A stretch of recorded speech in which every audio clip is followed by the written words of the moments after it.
Hello everyone, this is again Philosophy 72, right? And this is the last modern philosophy. This is the last week for us, the last video therefore that I make. It's week 12, right, tomorrow.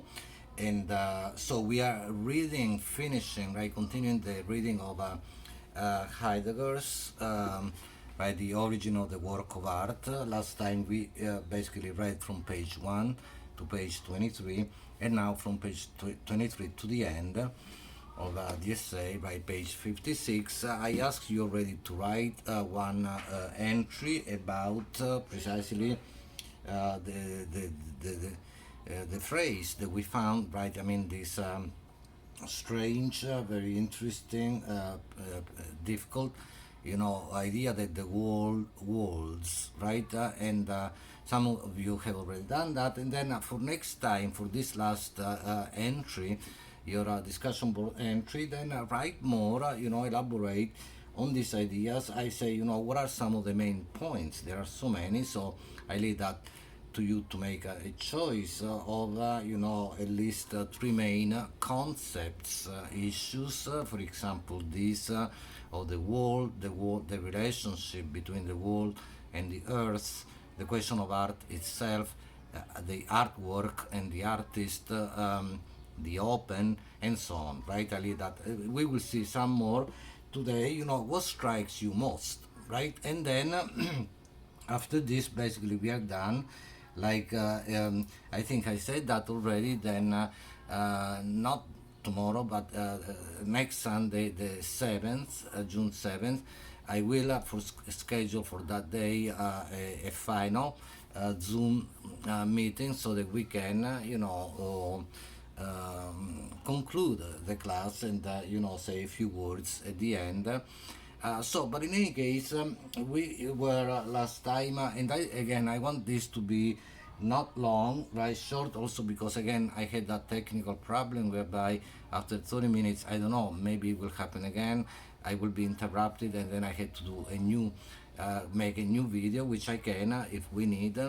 Right, to do so, but it's better to have one in one video only. So I try to be sketchy as always, to touch on some of the main points, and in this last part of the essay, just like in the first, but this one also is so rich. There are so many important points. So let's see again. We saw the question of art as such as grounding, in a sense, grounding becoming the foundation, if you will, of both, right, the artist and the artwork, right, alike, and also the idea, right, of like I already mentioned, the relationship between world and earth, to which he will go back right now.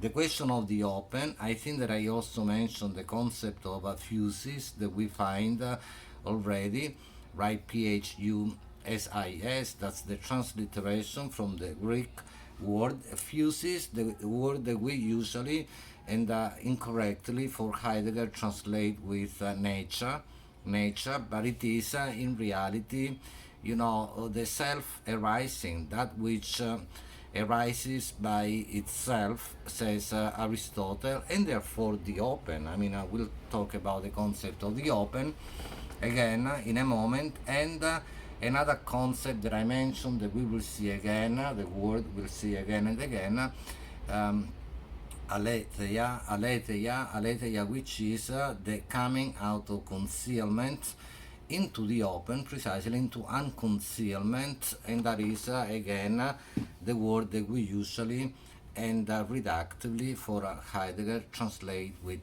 truth. Okay, but it is this again self-arising fuses, what we say nature, and then Heidegger will say in another essay also, he speaks about the same idea, techne. He will go into the question of techne. There is a wonderful essay that I do with my political philosophy class, the origin, sorry, the question concerning technology. You can find that as well.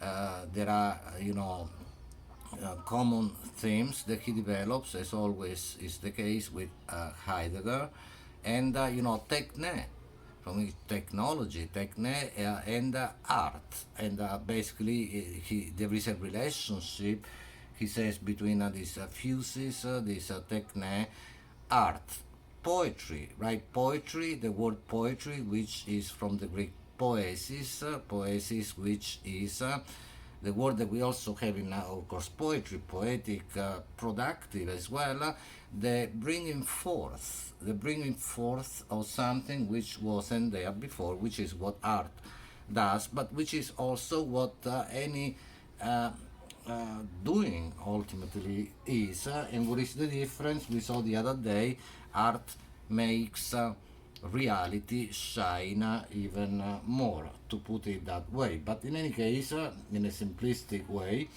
we were reading from page 23, and again, there is so much. Pay attention to the highlighted sections, especially. I can't, of course, we can't read everything together, but it's interesting that he says after worlds, right, where we got last time, page 23.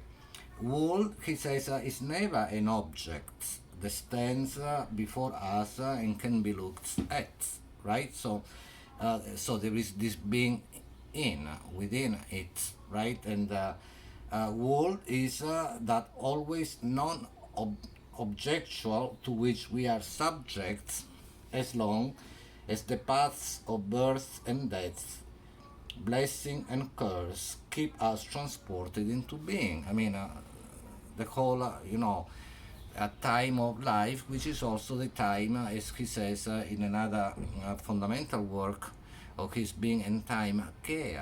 Kea is the time, Kea, right? The time between birth and death. Basically, that's what it is. To be in this situation, to be worldly, to be in the world, and to be on the earth, for sure. But then we see the relationship of the opening up of the world and the like self-enclosing movement of the earth. We see that, but remember also the shoes, right? The peasant shoes, and Van Gogh's painting of the peasant shoes, how that opens up a whole world, right? And so you can, and he goes back to that example, great example as well, right? So, but in any case, also because we are at the end, parenthetical remark, I should have said that at the beginning, as I always do.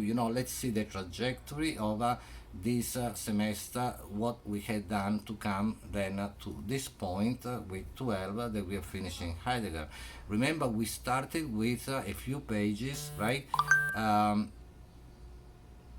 By Antonio Gramsci on the study of philosophy, and then we did write the exercise using René Magritte's painting. This is not a pipe. That was the first week we got into René Descartes, and some meditations, 1, 2, 3 from meditations on first philosophy, the establishing therefore of the centrality of the self, the subject, in modern philosophy, right? And basically, right, we saw then the theme of the class, the self, the other, and the world. We saw this self, right, established by Descartes, being little by little, right, deconstructed, destroyed, called into question, right?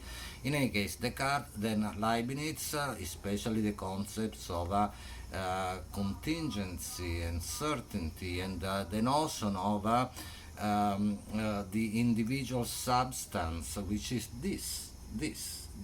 thisness, right? Individuation, therefore, that we find now again.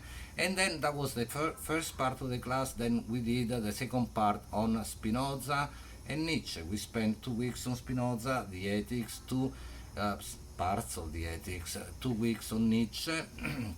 And we saw there already the calling into question, the deconstruction of this idea of the self, the subject, the individual, master of a free will, and so on and so forth. And then with part 3 of the class, right after Spinoza and Nietzsche, we did Kierkegaard, right? And the self as this synthesis, right? The finite and the infinite, the possible and the necessary. I mean, and then from there we got to Sartre and his right. Humanism is an existentialism, the question of choice, right? The question of no exit from choosing. Not choosing is not an option. We are forced, condemned to be free. And then Heidegger. And last time I said that Heidegger actually answers that essay by he writes an essay in response to Sartre's humanism is an existentialism. It's called this Heidegger's this essay by Heidegger, great as well. You can find it and read it if you're interested in it later on humanism, where there are again similar problems we are looking at in this essay on right, the origin of the work of art. Okay, so and that's where we are now. So this is the question of the world, right? And then he says, for example, on this same page, in this same paragraph, which is interesting, the stone, that just this sentence, right? The stone is worldless, right? The stone is there too, but it is worldless. It is part of the earth. It is not. It doesn't have a world, okay? And then he goes on. Similarly, plants and animals have no world. So what it is to have a world, they belong rather to the hidden song of an environment. The difference between world and mere environment, And then he goes to the question of the open, using the peasant woman. He says the peasant woman, remember the shoes, in the woman herself, by contrast, right, differently from the stone, the plant, and the non-human animals, right? He says she possesses a world since she stays in the openness of beings. That's what it means to possess, to be in the world, right? To be then in the openness of a being. And we know the openness, the open, we saw that in a sense already with Kierkegaard, and the anxiety with Nietzsche already, and Zarathustra, and remember the crossing, the dangerous crossing, and so on and so forth. That's the open. And the work, that's what the work is, right? I mean, he says it is as a work, the work holds open the open of the world. Again, we can't go into everything, but read everything, but this is very interesting, this page 23.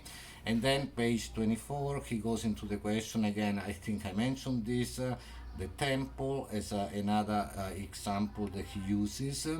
And then the question of the earth, right, toward the end of the bottom of page 24, the last part, right, that into which the work I'm reading sets itself back, and thereby allows to come forth, is what we call the earth. Earth is the coming forth, concealing. Earth is that which cannot be forced, that which is effortless and untiring, fuses, right? The self arising on and in the earth. Historical man, right, because that's where history happens, right, founds his dwelling in the world, right? I mean, we find ourselves there, on and in the earth, with the task, if you will, to make up, to build a world that we do, a task that we take on and bring to whatever degree of completion in the open, precisely, but on the earth and in the earth. Okay, so that's the relationship. And then I read again, in setting up a world, that's what we do, setting up a world. The work sets forth the earth. Okay, so so there is this continuity, of course, and this relationship of continuity and discontinuity, if you will, this rift as well, I believe he says at one point, between no world and earth. Okay, so you can imagine that as, simplistically, like the earth, and then on top of it, the world. I mean, we can, again, as a simplification maybe, but, a city, right? The city is, New York City is grounded somewhere, right? The ground on which New York City, for example, is, it's not, right, again, human made, although it is then interpreted in the same way and used and made in a certain way by human doing as well, right? Changed, transformed, set up, right? So in any case, this is the important moments that you find, for example, also on page 25. I say there is a moment that is important. I say, so in every, almost like in the middle of page 25, in every self-secluding thing there is the same not knowing one another. The earth, okay, is the earth now.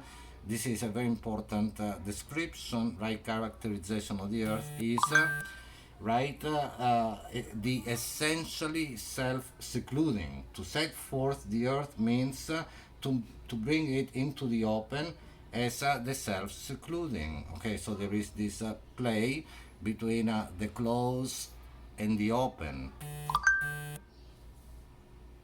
right? The closed and the open, right? That we already saw. Similarly, in other situations, I mean, think about the finite in the infinite in Kierkegaard, and the infinitizing moment in overcoming the situation in which one finds oneself. Okay, so then he goes into the question of poetry, but again, because of the limited time we have, I had to skip so much, but he says at one point on page 26, for example, speaking of precisely, this idea of earth and um, work and the making of the world as this co-belonging, belonging together. And page 26 is also very interesting. The world, for example, we saw the earth, okay, as the self-enclosing. Now the world, he says, is the opening, right? Openness of the broad paths of simple and essential decisions, whatever, in the destiny of a historical people. I can't go into that, that would be too much to say, to unpack the destiny of a historical people. I won't touch that, so see if you can make, if you can interpret this as well, but it is this making, this building in the open, okay? So that's what the world is, the self-opening, okay, in already to begin with, in the open. So the earth is the self-closing, right, the unforced coming forth of the continually self-closing, and in that way self-sheltering. And then he says the relationship world and earth are essentially different, and yet never separated from one another. This is a great sentence for you to write on. What does that mean? We can, without simplifying too much or trivializing, we can think about concrete situations in which this can actually be used, to see the relationship between what is there to begin with, right, what is given, so to speak, and what is made, human made, and history, therefore, right, I mean, the world as a history, the historical world. So this fundamental difference between the two, the earth, the world, and then also this belonging together, the fact that they cannot be separated. Okay, world is grounded on earth, that's what I was describing, and earth rises up through world, right? I mean, so again, uh, one possible way of to look at this is think about also when the earth itself, think about natural disasters, for example, an earthquake, and it's not only that, but that too, in which we see this problematic but intimate relationship between world and earth, right? So that's very interesting too. So it is then he says, I skip a few lines, as the sheltering and concealing, however, earth tends always to draw the world into itself and to keep it there, right? Which is also, very uh, evocative and kind of frightening, perhaps, in a sense. Okay, so because it also points to the continuous task that we have to, you know, do things, to make things, and so on. Okay, so. I mean, he speaks about this relationship between world and earth, and then he goes into the work of art, on page 27 as well. So, because that's where what the work of art, especially the work activity, uh, you know. But the work of art, especially what it is able really to do, to say, to highlight, and so on. Okay, to make shine truth. What does in truth mean? On page 27, truth is the essence of what is true, right? That's toward the bottom of page 27.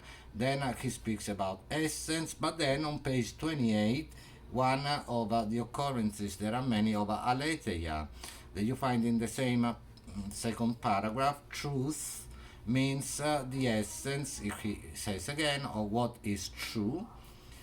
We will think it from out of the memory of the word used by the Greeks, right? Because again, remember, truth is our kind of a mistranslation.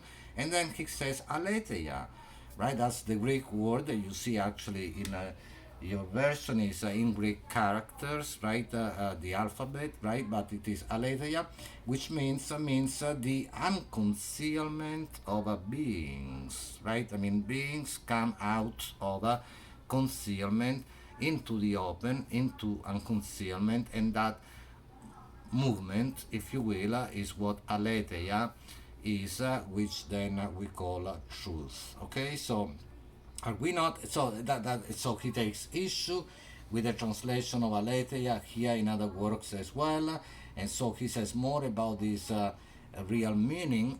Let's put it this way: of aletheia as unconcealment, which is a complicated thing because then there is a play between unconcealment and concealment. The original concealment that we had. To begin with, and then the unconcealment that we have with the movement of precisely aletheia, the coming out of concealment, but as he says in the word itself, unconcealment, aletheia are un, not, and lete, hidden place, and concealment, that even in unconcealment, concealment is contained, right? Just like, I don't know, in infinite, finite is contained, and so on and so forth. Okay, there would be so much to say about this, but think about that. I mean, the coming out into the open doesn't mean that what was in the closed before is completely forgotten, completely neutralized. But again, I had to go fast. We have again this and yet that we saw before at the beginning of page 30, which is an interesting way of writing as well, in and yet, and then I skip what comes next, beyond beings and so on. The next sentence, in the midst of beings as a whole, all beings, right? An open place comes to presence. It is this open place, this clearing, perhaps he would say another Well, no, here, right, there is a clearing in the midst of so many different beings, right? I mean, and that's what then really this coming into unconcealment or into the open is. It is illuminated, there is this shining, right? The being can only be as a being if it stands within and stands out within what is illuminated in this clearing. I don't want to simplify or say this incorrectly, but it is as if, the conditions of a possibility for the appearance of something must be there to begin with. That's the clearing, although it comes into unconcealment, and beings themselves come into unconcealment only insofar as there is this opening, this illuminating place, this clearing. Okay? So see what, and then of course the question of art, because again, I don't know, I think that I will be interrupted soon. I will then make the second part of the video because we need to say more. But then he goes into concealment again at the end of page 30, and the next page, concealment, he says in parentheses, that's line the top line of page 31, in parentheses, truth. Now we know that this truth, aletheia and concealment, is a property neither of the facts in the sense of beings nor of statements. So it's not the usual meaning of a truth. For example, in the language of the law, for example, what is the truth? What happened? Or of science, okay? What are the facts? What is the evidence, and so on and so forth, okay? And then he goes into the question of the ordinary, and the ordinary is not ordinary, it is extraordinary, unfamiliar, uncanny. This is in a sense different from apparently what Leibniz says, nothing is extraordinary. But here, there is this moment of the singularity, if you will, of everything, right? And again, he says, speaking about the open, that is needed for things to, let's put it this way, appear, to become present, right? To become, come to be, right? Into this open, he says in the last paragraph of 31, at the start of that, this open happens in the midst of beings. And then again, the question of the world, the earth, for example, and maybe we should read this because it's so interesting, the last highlighted lines on page 31. But world is not simply the open which corresponds to the clearing. Earth is not simply the close that corresponds to concealment. So it's not like a kind of a static relationship of this type. Sorry, it is more problematic. There is it's more dynamic. It is more complex. It is not simply the world is this, the earth is that, right? World, he says, rather is the clearing of the paths, that's the language in Heidegger, of the essential directives with which every decision complies.